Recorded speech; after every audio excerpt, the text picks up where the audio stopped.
আসসালামু আলাইকুম viewers, welcome back to my channel Sadia's vlog. আশা করি সবাই ভালো আছেন। আমিও আলহামদুলিল্লাহ ভালো আছি।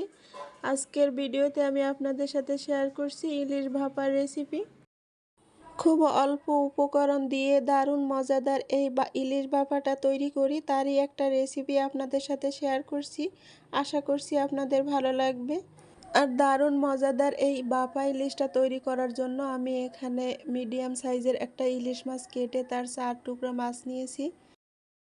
আর এখানে আমি একটা বাটি নিয়েছি। প্রথমে আমি মশলাটা তৈরি করে নিব। তার জন্য এখানে আমি 1.5 টেবিল চামচ পেঁয়াজ বাটা, কিছুটা পেঁয়াজ কুচি, সামান্য পরিমাণে জিরা, 1 টেবিল চামচ মরিচ গুঁড়া, সামান্য পরিমাণে হলুদ গুঁড়া আর রান্নার তেল দিয়ে দিলাম এখানে 2 টেবিল চামচ পরিমাণ। তো সব কিছু দিয়ে আমি হাত দিয়ে ডলে ডলে একটু সময় নিয়ে ভালো করে মাখিয়ে নিব সব মশলাগুলো। আর স্বাদ মতো লবণ দিয়ে দিলাম এখানে।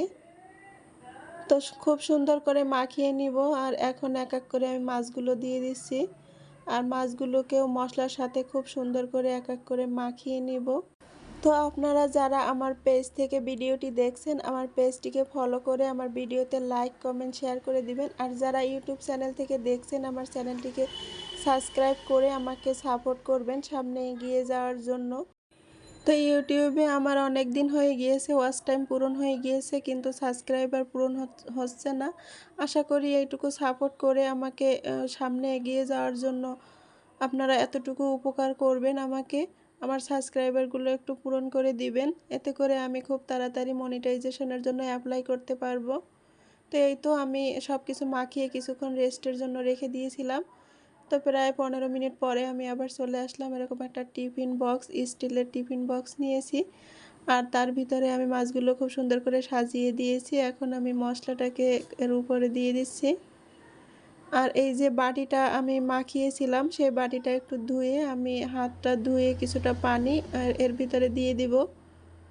পানিটা না দিলেও হয়, কিন্তু আমি একটু সামান্য পরিমাণে পানি এখানে দিয়ে দিলাম।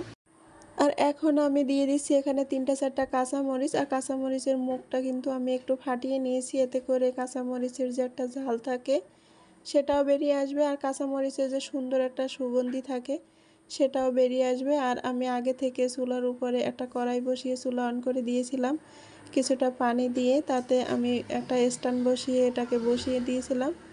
তো 30 মিনিট জাল করার পরে আমি ফিরে আসলাম 30 মিনিট পরে। আর এই তো আমার ইলিশ ভাপাটা একেবারেই রেডি। রান্না কিন্তু একেবারেই পুরোপুরি শেষ। আর এই তো আমি এখানে ইলিশ মাছ ভাপাটা পরিবেশন করে নিয়েছি। আর দেখতে মাশাআল্লাহ কালারটাও কিন্তু অনেক সুন্দর হয়েছে। আর খেতেও কিন্তু খুবই মজার হয়েছে। তো আপনারা যারা আমার ভিডিওটি দেখছেন, আপনাদের ভালো লাগছে, আমার টিপসগুলো ফলো করে আপনারা একবার বাসায় ট্রাই করবেন। আশা করি আপনাদেরও ভালো লাগবে। আজ এই পর্যন্তই। সবাই ভালো থাকবেন। আল্লাহ হাফেজ।